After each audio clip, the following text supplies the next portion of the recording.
maanta waa 28 bishii 7 sanadka 2013 tirsiga Itoobiya ku beegan 24 bishii 8 1442 taariikhda hijriga ku beegan 6 bishii abriil sanadka 2021 meeshaan fadhino waa fadhiga Sultan Maxamed Xasan Gabaaba oo ah fadhiga golaha guurtada dhaqanka Garre meesha talada ay ku gooyaan way sababta halkaan isku nimin inaan taageero iyo garab galba u sameeyno shacabka Soomaaliyeed ku dhaqan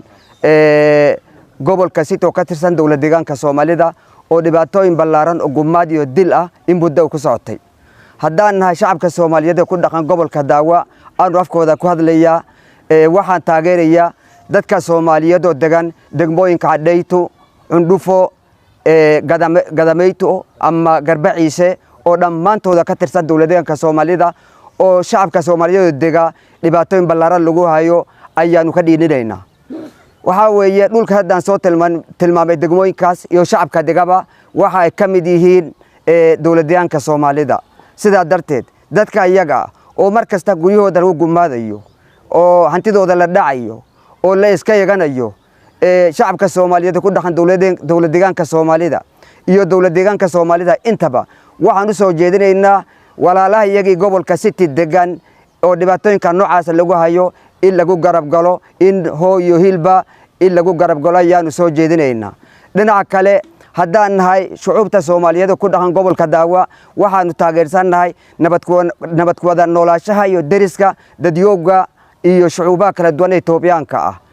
waxaanu taageeraynaa nabadgelyadii iyo nabad ku wada noolaashihii labada deegaan oo deris ah oo in badan dhibaatooyin ka dhaxeeyay iyo Oromada iyo Soomaalida oo maanta xasiloonayaan aad u taageeraynaa waanu soo dhaweynaynaa waxaanu adkeenaynaa inaan si nabad ku wada noolaano walaalaha iyagii Oromada aan deris nahay si lamida waxaanu rajaynaynaa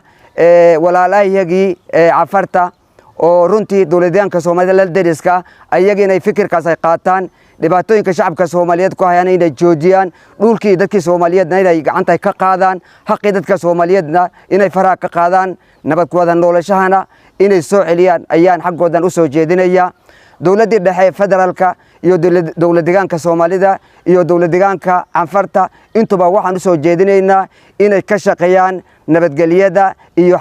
xasiloonida labada deegaan sidii ay ku iman lahayd aad iyo aad baan u mahadsantihiin marxam waxaan salaamayaa suldaanka iyo goobta guurtiisa iyo dhammaan culamaa u diinka odayaasha dhalinyarada iyo qaybta maxaan ku raahdaa miidiyada gacanta noogu hayso aad baad u mahadsantihiin asalaamu calaykum waraxmatullaahi wabarakaatu salaan kadib arrinta hadda ka socota gobolka City qowmiyadda Cafarta ay ku hayaan deegaanka Soomaalida annagu marna ma taageersanin in Soomaalida dhibaato loo geysto ama la weeraro ama la dilo la dhaco dhulkeedana la qaato waxa annaga maqaal nooga ah saddexdii degmo marka qabale marka hore la bixiyay mooyaan kuwa kale in lagu daray hadda doorashada inaynan galaynin saddexdii qabale hore inay Soomaalida gacanteeda u soo gasho maadaama dhul Soomaalida ay tahay gobolka City ay ka tirsan tahay shantii kale macna sideedii kale hadda la sheegayana ayadana macna gobolkaas lagu soo celiyo macna ka shacab ahaan ka gobol ahaan ka odayaal ahaan ka dhaqan ahaan waxaan qabnaa in gacanta Soomaalida gobolka City lagu soo celiyo degmo tuulooyinkaas kuwa doorashada laga gooyay la sheegay iyo kuwa hore loo gooyayba waxa kale oo ka soo horjeednaa weerarka qawwana oo maalin kasta ay qaadayso qowmiyadda Cafarta weerarka in ay joojiso bilaa shuruud la'aan haddii ay joojin weydo annagana ka Soomaali ahaan ka gobol ahaan ma taageerayno waxaanu taageeraynaa dhibaatada shacabka loo geystay inaan ka hortagno wax allaala waxay nagu qaadataa hadday hoos tahay hadday hiil tahay inaan taageerno ayaan maaragtay baaq ahaan aan ka bixinayna baaq aan bixinayno way baaqa kalena dawladdeena deegaanka iyo dawladda federaalka inay arintaas macna dhex galaan oo ay joojiyaan nabadda meesha ka soo aslaxiyaan taana waan taageeraynaa haddii taa la waayo kolley qof Soomaali ah meesha naftiisa ku baxdo oo gurigiisu ku gubto annagan teenan way ku bixi nafteenan way ku bixi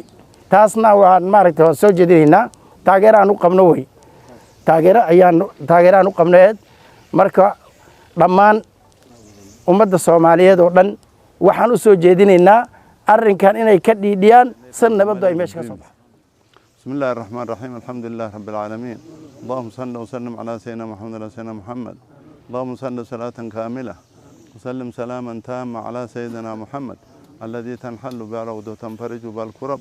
وتقضى به الحوائج وتنال به الرغائب وحسن الخواتم وسلام بوجه الكريم وعلى صحبه في كل لمحة ونفس بعد كل معلوم لك اللهم صل وسلم على سيدنا محمد وعلى سيدنا محمد صلاة تنجينا بها من جميع الأهوال والآفات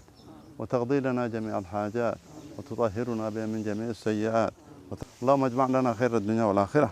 واصرف عنا شر الدنيا والآخرة ربنا آتنا من لدنك رحمة وهيئ لنا من أمرنا رشدا وصلى الله على سيدنا محمد وعلى آله وصحبه وسلم